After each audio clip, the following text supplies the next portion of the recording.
కాకినాడ జిల్లా తుని ప్రభుత్వ ఏరియా ఆసుపత్రిని తుని ఎమ్మెల్యే యనమల దివ్య ఆకస్మికంగా తనిఖీలు నిర్వహించారు. ముందుగా ఆసుపత్రిలో చికిత్స పొందుతున్న డయేరియా బాధితులను ఆమె పరామర్శించి వారి ఆరోగ్య స్థితిగతులను అక్కడ ఉన్న వైద్యులను అడిగి తెలుసుకున్నారు. హాస్పిటల్లో ఉన్న పేషెంట్స్ కి ఫ్రూట్స్ పంచిపెట్టారు.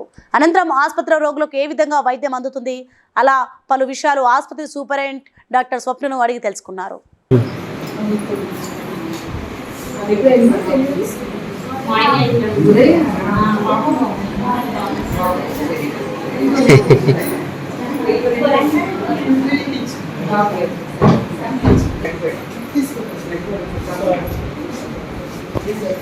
తీసుకో ఇలా వచ్చి తీసుకో.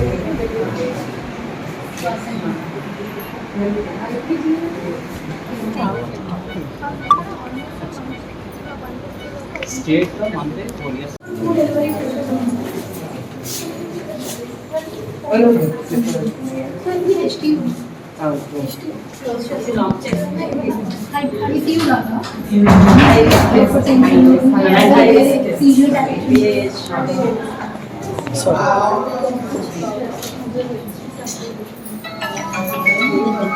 Please like and share, subscribe to BCN Telugu News. Please like, share and subscribe to BCN Telugu News.